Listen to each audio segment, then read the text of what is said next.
ഞാനിവിടെ ഉണ്ടാക്കുന്നത് കടലപ്പത്തിരി അല്ലെങ്കിൽ കടലപ്പോള എന്ന് പറയുന്നൊരു സ്വീറ്റാണ്. അപ്പോൾ നമുക്ക് അതെങ്ങനെയാണെന്ന് നോക്കാം. അപ്പോൾ നമുക്ക് കടലപ്പത്തിരി ഉണ്ടാക്കാൻ വേണ്ടിയിട്ട് വടപ്പരിപ്പ് അല്ലെങ്കിൽ കടലപ്പരിപ്പ് എന്നൊക്കെ പറയൂലേ, ആ ഒരു പരിപ്പാണ് വേണ്ടത്. ഇത് ഞാനിവിടെ ഒരു അരക്കപ്പോളം എടുത്തിട്ടുണ്ട്. ഇത് നന്നായിട്ട് കഴുകി ഒരു 3 മണിക്കൂറോളം കുതിരാനായിട്ട് വെച്ചിട്ടുണ്ടായിരുന്നു. അതാണിത്. ഇനി ഇത് നന്നായിട്ടൊന്ന് വേവിച്ചെടുക്കണം. അപ്പോൾ നമ്മളത് വേവിക്കുന്നത് പാലിലാണ്. 1 കപ്പ് പാലാണ് ഞാൻ എടുത്തിട്ടുള്ളത്. അപ്പോൾ ഇത് കുക്കറിലേക്ക് ഇട്ടിട്ട് ഒരു വിസിൽ വരുന്നവരെ നമുക്ക് വേവിച്ചെടുക്കാം. കാരണം ഇത് കുതിർത്ത പരിപ്പായതുകൊണ്ട് തന്നെ പെട്ടെന്ന് വേവായി കിട്ടും. അപ്പോൾ നമുക്കത് വേവിച്ചെടുക്കാം.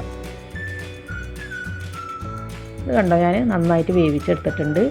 അപ്പോൾ ഇത് വേവിക്കുമ്പോൾ പ്രത്യേകം ശ്രദ്ധിക്കേണ്ടത് ഇത് നമ്മൾ പാലിലാണ് വേവിച്ചെടുക്കണേ.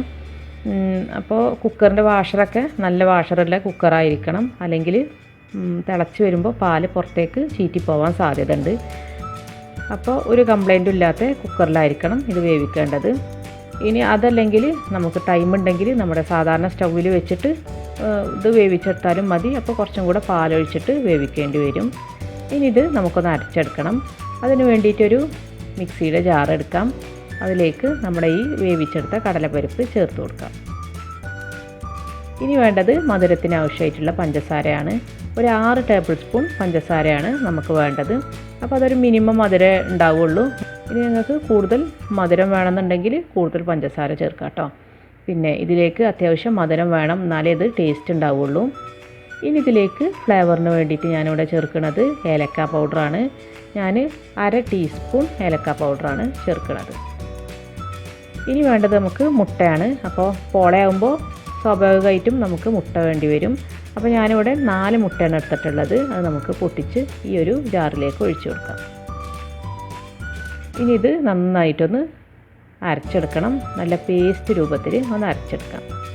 ഇത് കണ്ടോ, ഇതുപോലെയാണ് അരച്ചെടുക്കേണ്ടത്. നന്നായിട്ട് ഞാൻ അരച്ചെടുത്തിട്ടുണ്ട്. ഇനി നമുക്കിതൊരു ഭാഗത്തേക്ക് മാറ്റി വെക്കാം. ഇനി നമുക്കൊരു പാന് നന്നായിട്ടൊന്ന് ചൂടാക്കിയെടുക്കാം. അതിലേക്ക് 1 ടേബിൾ സ്പൂൺ നെയ്യ് ചേർത്ത് കൊടുക്കാം. ഇനി നെയ്യ് ഈ പാനിൻ്റെ എല്ലാ ഭാഗത്തേക്കുമായിട്ട് ഒന്ന് ആക്കി കൊടുക്കുക. എന്നിട്ട് നമ്മൾ അരച്ച് വെച്ചിട്ടില്ലേ, അത് ഇതിലേക്ക് ഒഴിച്ചു കൊടുക്കാം. എന്നിട്ട് ഒന്ന് നികത്തി കൊടുക്കുക എല്ലാ ഭാഗത്തേക്കുമായിട്ട്. എല്ലാ ഭാഗം ഒരുപോലെ ആക്കിയിട്ടുണ്ട്. ഇനി ഇതിലേക്ക് കുറച്ച് നട്ട്സ് ഇട്ട് കൊടുക്കുക. ഞാനിവിടെ ബദാമാണ് എടുത്തിട്ടുള്ളത്. ചെറുതായിട്ട് മുറിച്ചെടുത്ത ബദാമാണ് ചേർത്തിട്ടുള്ളത്. അപ്പോൾ ബദാമിന് പകരമായിട്ട് കാഷ്നട്ടൊക്കെ നമുക്ക് ചേർക്കാം കേട്ടോ. റൈസിൻസ് വേണമെങ്കിലും ചേർക്കാം. അതൊക്കെ നമ്മുടെ ഓരോരുത്തരുടെ ഇഷ്ടത്തിനനുസരിച്ച് ചേർത്ത് കൊടുക്കുക.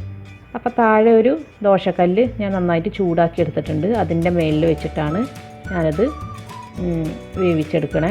അപ്പോൾ മൂടി വെച്ചിട്ട് ലോ ഫ്ലെയിമിൽ ഒരു 10 മുതൽ 15 മിനിറ്റ് വരെ മതിയാകും. അപ്പോഴേക്കും നമ്മുടെ ഈ കടലപ്പത്തിരി ഇവിടെ റെഡിയാവും.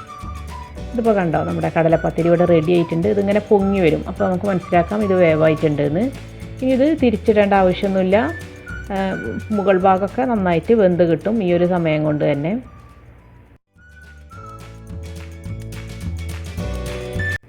നമുക്കിതൊന്ന് കട്ട് ചെയ്ത് വെക്കാം. ഇതാ കണ്ടോ, നല്ല സോഫ്റ്റ് ആയിട്ടുള്ളൊരു സ്വീറ്റാണിത്. പോളകൾ ഇഷ്ടപ്പെടുന്ന ആർക്കും ഇത് ഇഷ്ടമാവും. അതുപോലെ തന്നെ ഈ മുട്ടയുടെ ഫ്ലേവറും മധുരവും കൂടെ ഇഷ്ടമുള്ളവർക്കും.